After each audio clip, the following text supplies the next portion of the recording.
Alright guys, in this video we're going to be covering 3 of the biggest mistakes that I see people make time and time again when trying to get six-pack abs and get really lean. So without further ado, let's jump into the video. I'm going to cover these 3 mistakes that I see people make all the time and how you can adjust them and make sure you're on the right track to get six-pack abs. Alright, mistake number 1 is not tracking your calories and protein effectively. What you need to do is figure out your maintenance calories, and you can do this by just multiplying your current body weight by 12. So for example, I weigh 170 pounds right now. So when cutting, I'll aim to eat 2,000 to 2,100 calories per day. If you guys don't know, I actually did a bunch of videos on figuring out your calories and your macros. So if you guys want to go back and watch that video, I'll leave a link right about here. Take your weight, multiply it by 12, and that's going to be a really good starting point to start your cut. You're going to want to consume sufficient protein. I always aim for the higher end of 1 to 1.3 grams of protein per pound of body weight. So at 170, my minimum protein consumption for the day is going to be around 170 grams. And at the high end, I'm aiming at like 220 grams. So just plug your own numbers in. If your weight's 150, aim for 150. Your high end's probably gonna be like around that 180, 190 range. So just do that math and reverse engineer the calories. Like I mentioned before, I've done videos on how to calculate your calories and macros in depth. But at the end of the day, guys, you really just need to track your calories, make sure you're hitting sufficient protein. The carbs and fats are gonna fall into place. Some people like high carb, some people like high fat. Just play around with these different macros and you'll find what really works for you long term. And if you're really serious about getting six-pack abs and losing lots and lots of body fat, there's no room for guessing. So using different methods, portion size, or just eyeballing it is not gonna fly. Go buy a food scale. They're like $10 on Amazon. Weigh your meals, track them in MyFitnessPal. Now this may seem a bit extreme. In all honesty, it kind of is extreme. It's really important you guys do this for at least a few months. Your entire perception of food, calories, macronutrients, what you're putting in your body is gonna change dramatically. You're gonna have a better knowledge base of how many calories are in certain foods, especially when you go out to eat and you're like, oh wait, that has X amount of calories. So all around, guys, just weighing your food, tracking your macros for even 3 to 6 months, you're gonna become a more conscious eater, which is crucial long-term for making this a long-term lifestyle and making sure you stay lean for the rest of your life. One last thing on this topic and this mistake is, unless you have a lot of weight to lose, you're obese, you have 20 plus pounds to lose, then take it slow. There's no need to rush the process. It can harm your metabolism, create unhealthy relationship with food if you rush this. So just don't be afraid if it takes 12, 16, 24 weeks to get to your desired leanness. Just keep treading along and take it slow. All right, mistake number 2 is not doing any weighted ab exercises. And I see people make this mistake a lot. They're just doing a million crunches. They're holding planks for 5 minutes. All that stuff is great for core stabilization and working your abdominals. But eventually, just like anything, it's not enough resistance training for that muscle to grow. So you can go do a million crunches, all that kind of stuff. Feel free to go do that. You're just gonna end up with being skinny with not really much ab definition and ab muscle. Doing weighted ab exercises makes your abs bulkier, blockier, kind of gives them that 3D effect, which means that they're visible at higher body fat percentages. So you don't need to stay below 10% to actually have the six-pack. That a lot of people tell you, you can't have a six-pack when you're under, or when you're 12%, 14%, 50%.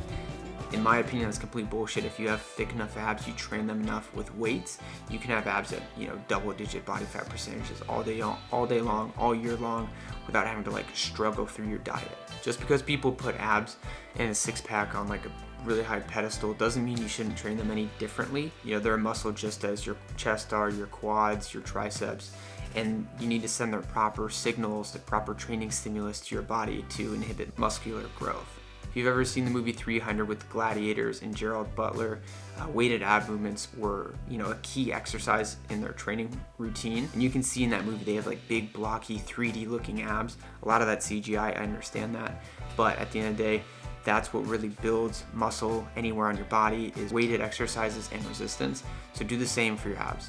One last tip for this is that a lot of people mess up their breathing techniques when training abs. Some exercises like the ab wheel require a really tight core and making sure you hold that breath in, so you're not going to risk messing up anything in your lower back, your abs. While, other movements like the rope crunch, which is one of my all-time favorites because it really allows for progressive overload, that one you're going to want to empty your stomach of all the air for maximum muscle contraction. Mistake number 3, and this is probably the one that gets most people in trouble, and that's being impatient and inconsistent with the process of actually getting lean and building those six-pack abs. Don't rush the process. Don't drop weight too fast. Aim to lose no more than 1 to 2 pounds per week, and even that's a little aggressive. Unless you have like 20 pounds plus to drop, then you can obviously go closer to that 2 pounds per week. But if you have like 10 to 15 pounds to lose, just aim to hit 1 to 2 pounds per week. Keep it really, really slow. Make sure you're on that steady decline. Don't be afraid to up your calories 100 or 200 per day if your weight is dropping too fast. Because we want to make sure we preserve muscle and we don't completely ruin your metabolism, so we want it to be a steady decrease in weight. And if you're dropping too fast, just don't be afraid to increase calories and slow the cut down a little bit. This is one thing that I never really did, and it's still weird for me to do, and that's take progress photos and then track your weight, strength in whatever app you prefer. I use MyFitnessPal for nutrition tracking, and then I use an app called Rep Count to track my workouts, which is going to be my strength indicators. And progress photos, now I'm putting that shit all on YouTube and Instagram, so make sure to follow me there. Links in the bio. But you don't need to share these progress photos online or with anyone. You can keep them personal. But I think it's really important to have that log, that visual log of what you look like on X data, X weight with this amount of strength, and then compare that 6 months in the future. It's just a really good gauge benchmark on building upon each other and always focusing on getting better. It's one thing that I truly messed up on was not taking enough progress photos of the past 5 years. I've probably taken, maybe like a dozen photos or videos in the past 5 years, and that's kind of sad. So I want to look back and be like, okay, cool, I was here, and I went down weight, I went up weight, all this kind of different things. I want that log. So I'm just telling you guys, if you're new to the gym or you're doing this for a while, just start taking progress photos. You don't need to share them with people. Keep them to yourself if you want. You can throw them online, it doesn't really matter. Just that visual log is going to be really, really crucial for you to make sure you're actually building upon your physique. Also, it's not abnormal for your strength to kind of take a big hit as you get deeper and deeper in your cutting phase. For me, it's typically when I have an extra 3 to 5 pounds that I need to keep dropping. That last 3 to 5 pounds of body fat is when the cut gets pretty hard. I'm not mentally fully in it, and then my strength also takes a hit. Just don't be afraid to drop weights and just keep focusing on hitting the reps you're supposed to hit in your training program and making sure you're getting sufficient volume.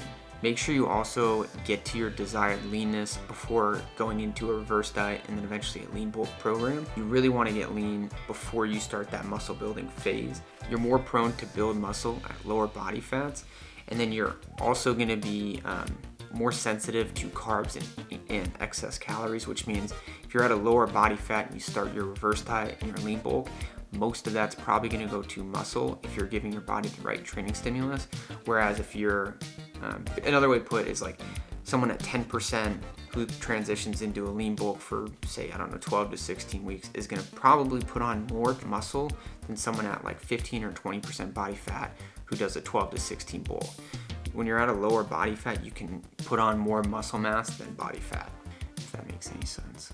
Also, the 90-10 rule, which is simply just aiming to hit 90% of your calories in food are coming from whole foods, unprocessed, home cooked. 10% is coming from eating out at restaurants, going out, being social with friends, and a bit more flex foods. One of my favorites are bags of pop chips or donuts. So those fit into that 10% of flex foods. Or also higher calorie days. If you're really dragging for 4 or 5 days, don't be afraid to bump your calories up just below maintenance, because in a cut you're typically at 500 to 600 calories per day deficit.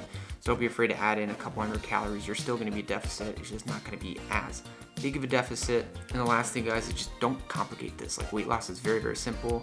It's calories in, calories out. Make sure you're giving your body sufficient protein and proper training stimulus. And then don't freak out over a single day of potentially higher body weight or a shitty workout. Focus on the weekly trends for weight, strength, higher body weight, lower body weight, and caloric intake. There's too many day-to-day factors that go into like training, nutrition, sleep, all these different things. Just don't complicate it. Focus on the week-to-week trends, and that's going to give you the best bang for your buck. You're going to make the most progress if you focus week to week rather than like day to day. All right, guys, that's going to wrap up the video. I hope you guys enjoyed it. I hope you got something out of it. If you did, make sure to leave a like, subscribe to the channel, follow me on Instagram. The link will be in the bio. I'll catch you guys in the next video. Also, I have no idea, but I've been doing this for like the last like week. I don't know what's wrong with me, but anyways, catch you next time. Just a fun little video. Oh, like the video.